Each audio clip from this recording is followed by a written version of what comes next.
I think most of you know him already, but he has more than 75 credits in features and TV. That includes a Golden Reel win a few years ago as part of the sound team for Mad Max Fury Road. And his next project is Jumanji, Welcome to the Jungle.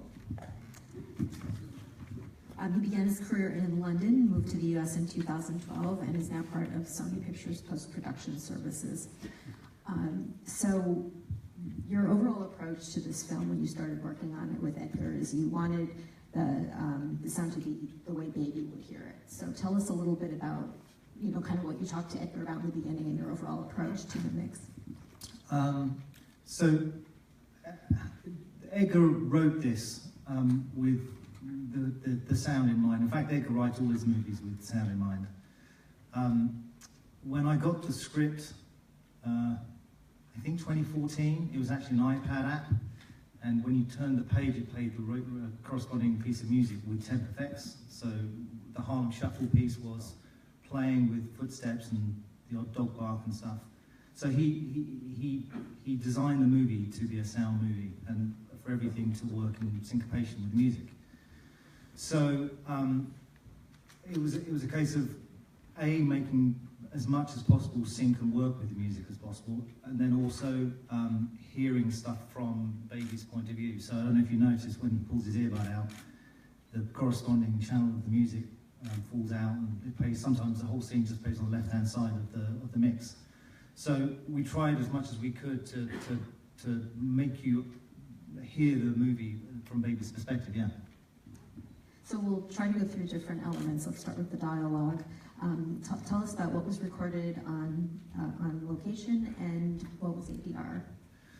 There wasn't a huge amount of ADR. There's one scene that's ADR, which is the, well, I won't tell you which one it is, you can guess. Everything was recorded on set with the actors either had an earwig so they could hear the music. I think Ansel literally had on his earbuds the music playing the whole time. And if they weren't speaking, then there was playback on set. So throughout the whole shoot, whatever music they were supposed to be listening to or they were miming to was playing the whole time. Yeah. Which really helped the choreography, of yes. course. Oh, okay.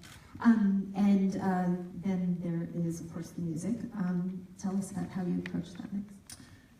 I took, on the mix, I had Tim Callaghan, who was my co-mixer. He took care of the dialogue and the Foley, and I took care of the effects and the music because they were so kind of entwined together, because they worked together the whole time. The music was all cleared beforehand because it was all written into the script, so we were very lucky. We knew that the music wasn't going to change. I think two pieces of music did change, but that was purely because of creative reasons. I did a music premix in effect. All the music was stereo. We didn't have any of the masters. We decided that was going to be a waste of time. We didn't think we'd get hold of the masters. Some of the music is so old there are no masters or multi-tracks. And so I took the stereo cues and upmixed them to a 9/1 bed. Kind of did a remaster for them, which was a mixture of EQing and using various plugins to try and make them not screech so much, because some of the music cues, like some of the music cues, like the Lionel Richie cue, you kind of think are lush and sound wondrous, but once you put them up on a cinema system, actually they're a bit harsh. So I did a music premix before I did anything else. A music premix, then an effects premix, and then we went to the final. And then sound effects, how did you decide what sound to sync to the music? Well, obviously a lot of it has been shot with that in mind. There are things that you see. I'd split it into, there are two layers to the film with regards to that. There's the stuff you see, there's the stuff you don't see. There's an awful lot you don't see and has been mixed kind of subtly sometimes and sometimes not so subtly. What we did is, and I'd never done this before, every music cue had been tempo mapped beforehand, and what we had to do was examine each scene, decide what we wanted to have or try and have in sync with the piece of music. We'd then tempo map that to the piece of music at the corresponding time. Then we'd pitch it to hopefully make it work, and sometimes it would work and sometimes it wouldn't work. Sometimes it worked musically, but not cinematically. It didn't sound realistic. A lot of the skids, when you pitch your time to the music, they sound great if you shut your eyes and listen to the music, but working with the picture, they don't work. So there'd be a continual kind of throwing things in, pitching them. Sometimes we'd modulate them to the beat so that they're just, it's not just pitching, so the skids are in time and in tempo with the music. Put it up, examine it, all decide whether it works or not. Sometimes it did, quite often it didn't, and then we'd either move on to try a different sound or just replace that sound with a different incarnation of it, and hopefully that would work. So it really was a constant kind of putting things in, taking them out, putting things in, keeping them in, taking them out, and the thing that we tried to remain dear to is not to make it gimmicky, to try and support the story. When I watch it now, I wonder if I should have pushed more things, in the mix. But at the time, it was very much decided it should support the story at all times, and it shouldn't take away from it. It should always be something that is just part of the music cue and not poking up. And then you recorded all of the skits and everything. You went out and did all that live. All the cars were the cars that you hear are an amalgam of the real cars. We had a guy go out in Atlanta on the racetrack with all the cars and spend a couple of days recording them. Some of those, like the WRX at the beginning, that actually, I know nothing about cars, by the way, but the WRX has got a dump, I think it's called a dump valve, so when you rev it, it goes, and of course, across the whole thing, the real recording is just going, which it gets in the way of the music. So that WRX is not the WRX that you hear that is actually the one in the movie, but it's a replacement. Plus, there are line roars in there and tigers and special whooshes and various things. The first car chase, because it's supposed to be the perfect car chase, that's got more sound design elements and more things in tune and pitch with the music than, say, the next one, which is the damn track, the one that goes wrong. When the car chases go awry and wrong, the sounds also go slightly awry as well, deliberately. Could you give us an example from the first one? Well, so the WRX is mega cool. It's got, every time it goes past, there are roars and explosions on the pass-bys. When he flicks the wheel, it's all in time with the music, and the revs all in time with the music. The next one, when he's in the Yukon truck, when there's a local hero who tries to derail the whole thing, when we pull back on those kind of sounds, it's much more a visceral sound. All those car noises are less designed. They're hyper real, but less designed, less Hollywood, I would say. And then tell us a little bit how you approached how you hear or not hear his tinnitus. Again, that was it was actually my dialogue supervisor within the first 2 weeks when we played it on bigger screens. Said to me, "We can't have that 10K tone the whole time. It's going to completely alienate the audience." I'm like, really? He said, "Yeah. He's 10 years younger than me." So we set about trying to find a method to convey tinnitus. We say tinnitus in the UK, tinnitus, without necessarily doing the 10K, ring that we're all used to hearing in cinema. So it changes. The pitch of the tinnitus changes pretty much depending on what music cue is incoming. So it's normally pitched to the incoming music cue. In addition to that, when you hear it, if baby's not listening to music, or there is no source music playing within the scene, then you hear the tinnitus. And the more stressed he gets, the louder it is. Yeah. Again, the story first. Yeah. Okay. And what would you say was the most difficult scene? And maybe you could elaborate on that a bit. I think the hardest to mix was the Brighton Rock scene at the end. because you want to hear Freddie Mercury going guns and singing his falsetto, which can be painful. So it's trying to get all the elements working in time with that, plus also hearing the music and hearing the effects. The way we did it is up until the impact in the elevator, we're less on the music and more on the effects, and it's more an effects-driven scene. And then when he comes out of the elevator and they square up to each other, and the headlights go on, then we kind of flip it round and it becomes a music-led scene, and with the sound design taking a bit of a back seat. So that was the hardest to mix. The hardest conceptually was probably when he's deafened.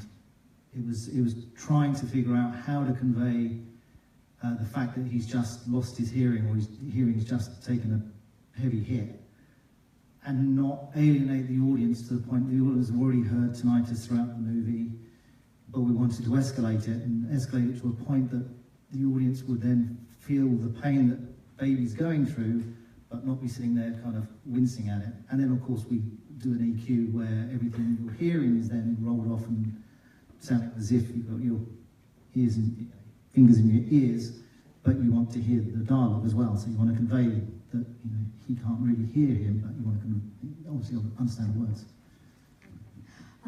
You mentioned earlier that this was a native Atmos mix that you started with. Tell us a little bit about how you used the Atmos to tell the story. I'd never mixed native Atmos before. I've done a couple of movies where it's 5.1 and then you go to Atmos, but I've never done Atmos natively. I think that helped with, I don't know if you noticed, but the music that he listens to is much more, it's in the surrounds much more than maybe a conventional mix. It's in the height speakers as well. And then when you hear the regular score, that's more contemporary. It's more towards the front and just in the surrounds. So I use the Atmos a lot more for the distinguishing between the music that he's listening to and the music that's source, or the music that's the score. And then it also helped with, I guess, just placement of the objects. Like that scene, the Harlem Shuffle scene, which is the second one, which is the one take, I think it's like 2.5 minutes, 3 minutes. It's a one take shot, which was done on day one of the shoot, and I think it goes 28 takes. All that stuff that's happening is from his POV, and of course, I don't know if you noticed, but it's all kind of panned around, and everything is tracking him and following around. So, having never done something natively in Atmos before, I now want to do everything natively in Atmos, because it obviously gives you much more to play with, a much more dynamic range, and you can get subtle things through much easier. You've got more speakers to play with. Now, this was shot in Atlanta, and but the mix was done in London, you said. And tell us who rounds out your crew and the team. So I came here. I moved here 4 years ago, and left say goodbye to my crew and waved goodbye to people I'd worked with for 10, 11, 12, 13 years. And this was originally set in LA. It was all scripted and it was all on the 101 and all the different freeways, and it was all based in LA. But those tax breaks, as we all know, meant that it had to be shot in Atlanta and then posted in the UK. So I had to kind of try and reconnect with my old crew to do it. Some of which did, some of which were already on their fifth gig with their new supervisor and didn't want to leave that supervisor to come and work with me. So my crew was a mixture of new people who I'd never worked with before and people who had worked with me on. My dialogue supervisor, Dan, has done all of Eggers movies. Let's give the names of your, Yeah, so Dan Morgan was my dialogue supervisor, and I worked with him for, like I say, 13, 14 years, and he's done all of Eggers movies with me, which is great, because I had a complete shorthand with him. Jeremy Price and Martin Cantwell were the two other effects editors. Martin, who I've known forever, never worked with. Poor old Martin, he only had to do Reel 6, which was pretty much the Brighton Rock scene, and the Brighton Rock scene originally was this long, and he had like months to do it, and it just kept getting shorter and shorter and shorter, and so Martin saw his work go from, it was originally like 7 minutes down to 4 minutes, and every preview it would get shorter and shorter, and Martin would wave goodbye to more of his work. But he did a great job. And then I had two Kiwis who were working in London because there's not much going on in New Zealand at the moment. They're Peter Jackson's guys. They were assistants. And Arthur Grody, my Foley editor, who I'd worked with for years. So, like I say, half new, half old. And I mean, when you look at the movie as a whole, this is just a great example of all of the crafts working together so well together. You know, the editing, the cinematography, the sound. Can you talk to us a little bit about how you worked with the other departments, in particular the editors? Maybe? I didn't think this at the time, but as I watch this more and more, I'm reminded of why I feel it works well is the collaboration between, you know, the two picture editors I'm friends with because I've done 3 or 4 movies with them. The composer Stephen Price, who did Gravity and Fury and Suicide Squad, he started life as a music editor, and I'd worked with him for years as a music editor. And then he did a movie called Attack the Block, which I did with him a few years ago, and from that he did Gravity, and the rest is history. So he's a big time composer, but he's just a friend to me. And so every day I could speak to him about stuff, and we'd throw ideas back and forth. And you know, quite often at the beginning of a job, your director says, "I really want you to work with the composer on this. I think it would be great if we can have a great harmonious relationship between the sound design and the score." And you say yes, and you can never get hold of the composer, or you know they're busy doing other things, and that's normally how it works. But with this, you know, I hang out with Steve. I'd go to dinner around his house, and his wife would cook for me, and you can just exchange ideas all the time. And there's a great scene. I don't know if you know when Doc, after the tequila scene, they come back to the hideout, and Doc starts off the scene by saying bananas, and you know it's the code word that he didn't hear. And every diegetic sound in that scene has been incorporated into the music. So when they drop the bag then go into a delay and then go into the score. And when Doc stands up, the squeak of the chair again goes into tempo mode, into the delay of the score, and then into the surrounds. And I don't think I could do that with a composer who I didn't have a great relationship with, because I wouldn't feel comfortable suggesting that putting regular sound effects into the score would go down very well. But Steve's all up for that, and you know, just having a close relationship with him helps. And the picture editors, you can freely suggest to Edgar and the picture editors, "Hey, what if we move the cut? What if we did this?" And they don't take offence. And just, you know, Edgar's great about that. He has his team of people that he's worked with for years, and you are one of his guys, and because of that, he gives you free rein. He make no mistake, this is because of Edgar's genius.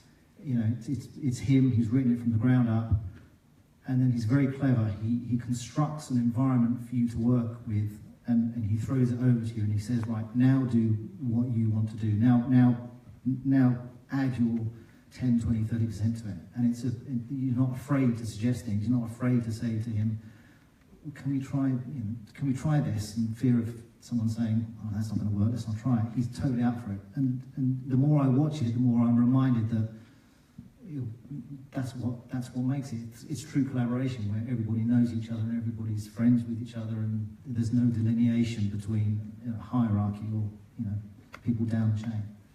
Evident of the final film.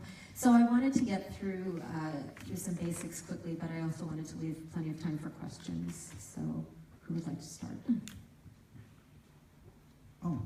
Tell me. Okay, do we have, anybody have any questions? No. Oh, there we go. Oh, we got one over there too. Hello.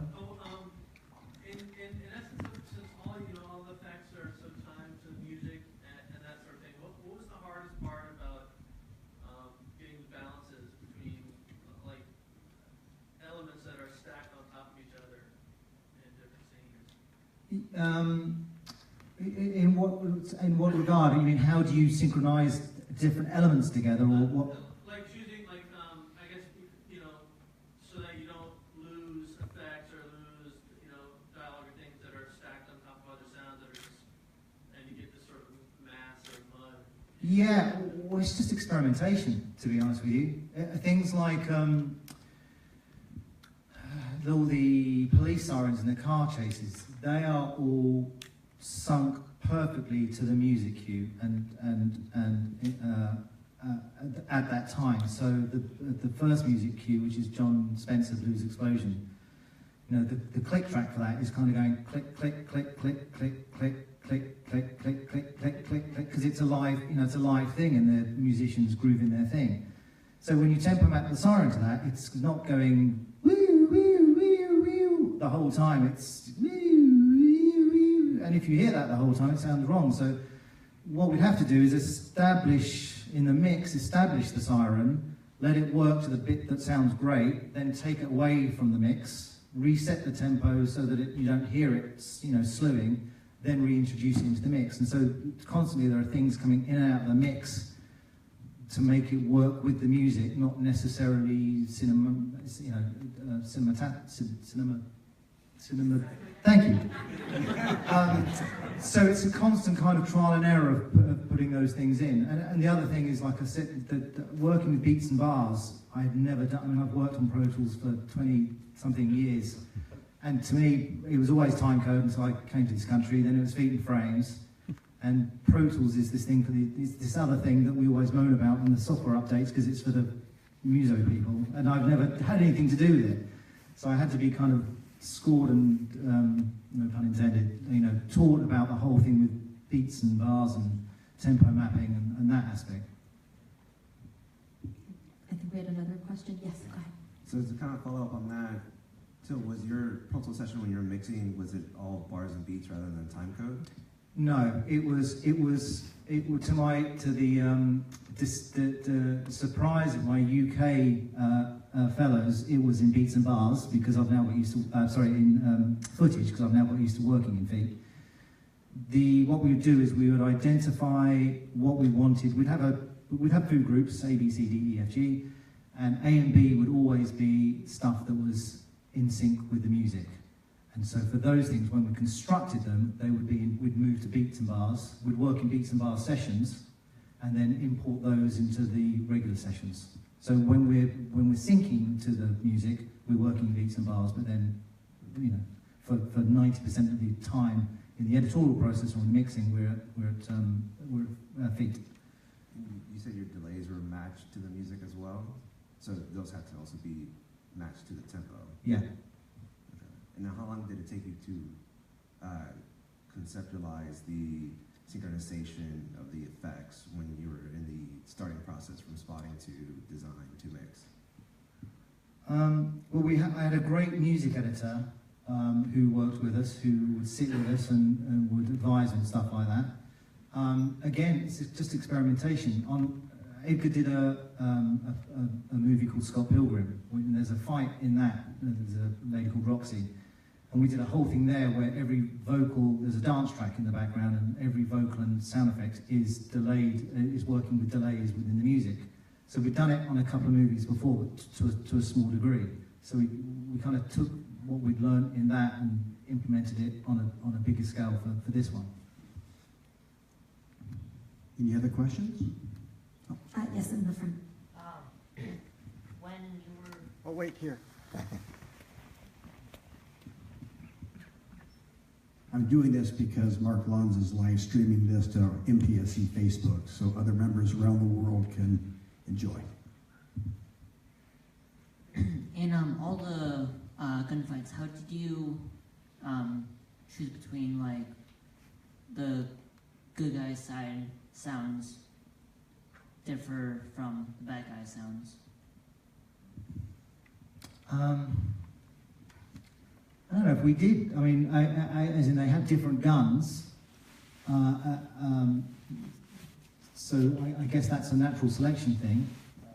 Again, the guns were interesting because that took a fair bit of pushing and pulling and experimentation between what works musically and what works, you know, for the movie, and what works dramatically.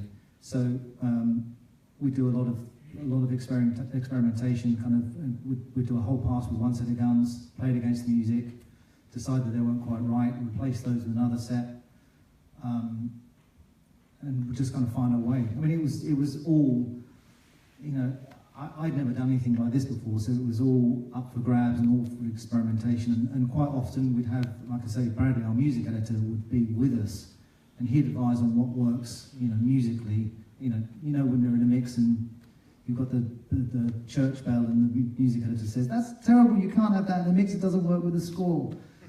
It's that kind of thing.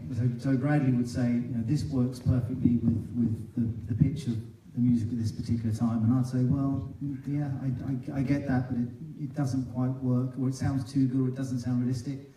So sometimes we'd go with what Bradley thought was right, and sometimes we'd go with what me or the other guys would think would work. Hi. Yes, another question. Hi. Yes.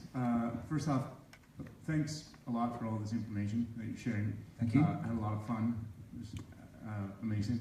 I was wondering, especially about the Foley, what were your notes for the Foley team? Your spotting notes. What was the approach when it came to actually, syncing, things like footsteps or props, or how do you guys approach that site? Well, I'm quite heavily involved with the Foley. I'm one of these supervisors who I'll sit down with Arthur, the Foley supervisor, and we'll go through it together bit by bit and decide, and make notes on everything. And then he'll chart everything on a Pro Tool session, and then I'll go through that. And then I wasn't there for the record of it, but then when it comes back, we go through it together and decide, what needs to be reshot if it doesn't work.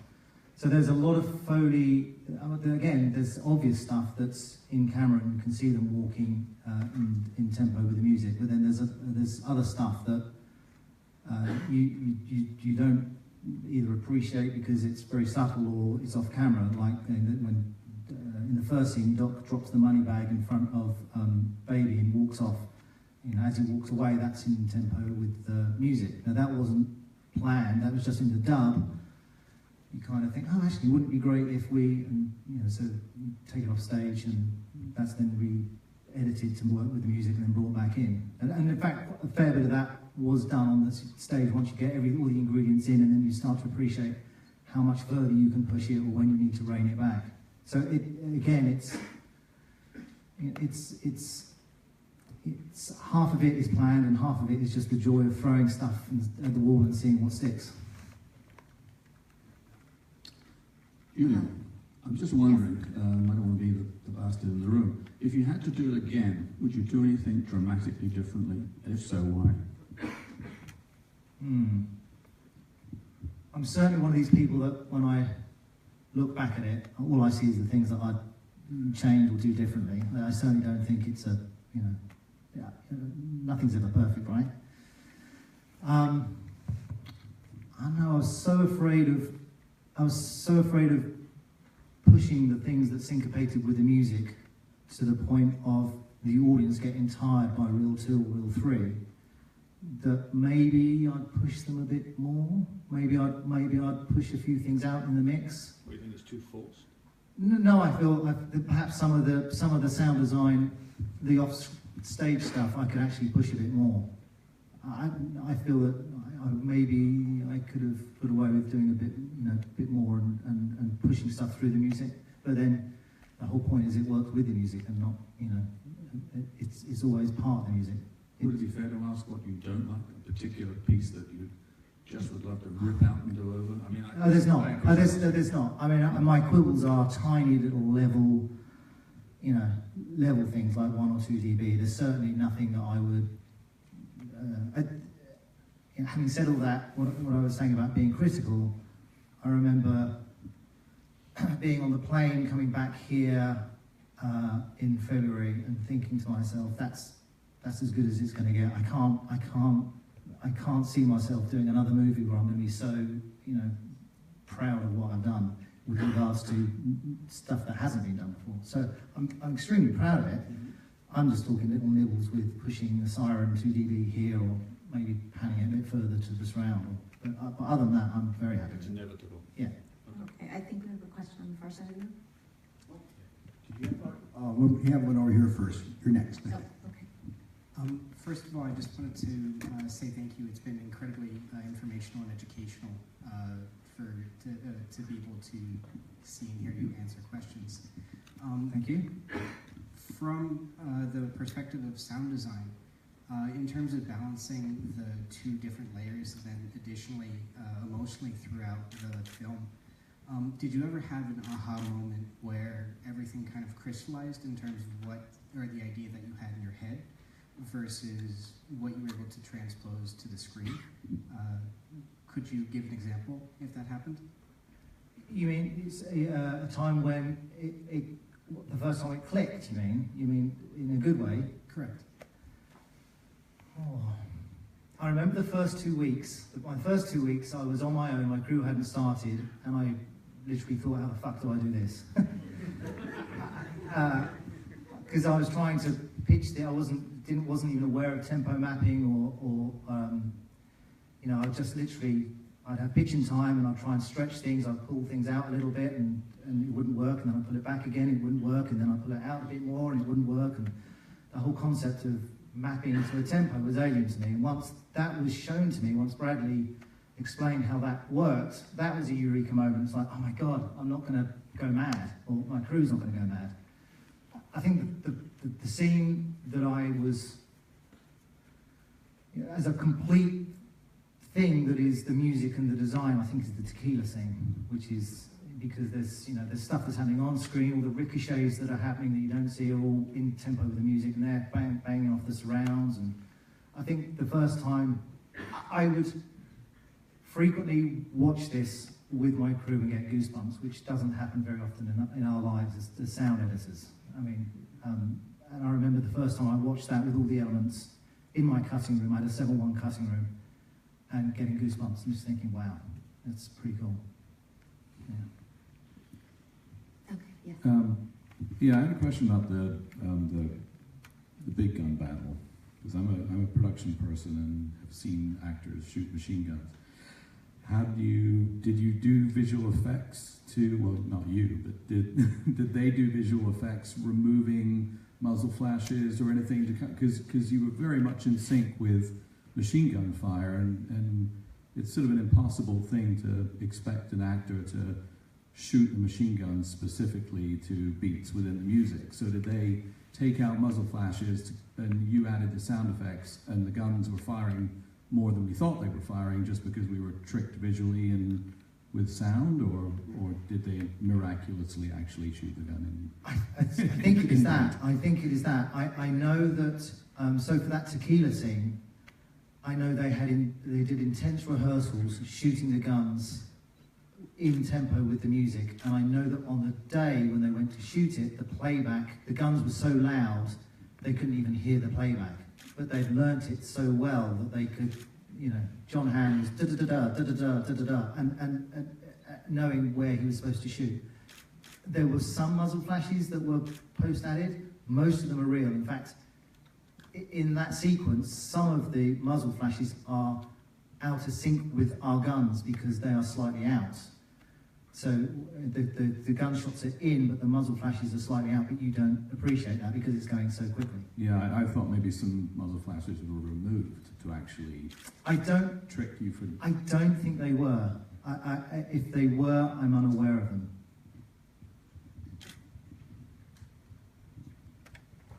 And I think there was another one over, yeah. Any other questions? We have time for At the back? two. At the back there? Are there any special compromises you have to make for an internet mix or something like this, given that it's you take such great advantage of the space that you have with Atmos, especially working with it natively? Well, I don't know about an internet mix.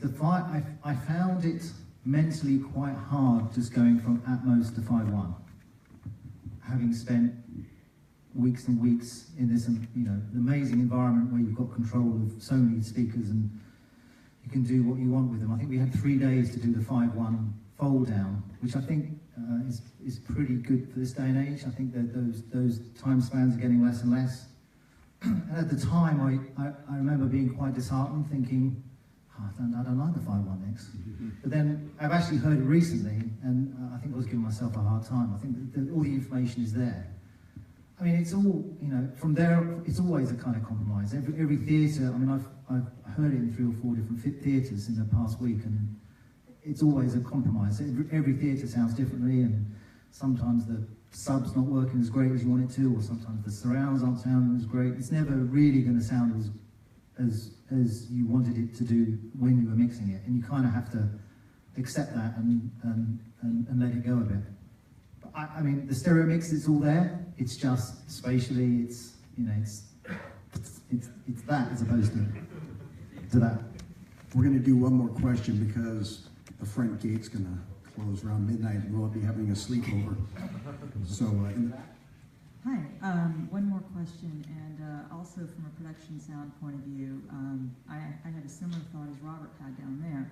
And my thought, coming from a music background and also on being on set, was I was wondering whether or not when you did the playback for the actors, whether or not you also incorporated a click track in them so that they would hit their beats each time, because there's usually variation both with musicians and with actors to music. So I was wondering if you had provided that, or if that was provided to them so they could hit the marks both for the dancing scene, the intro in the kitchen, the gunshots and the fights, because a lot of times it's easier to hit a click track rather than the subtleties. Yeah, so it won't surprise most of you to know that I was never on set because I'm after the event. But we did have a music editor here do the tempo mapping and the click tracks for each music cue. So I think on set they had the option of the click track or the actual music cue, depending on what they wanted to use. Yeah. All right. Well, I want to thank Carolyn and Julian for giving us their time today and showing the film. Thank you very much.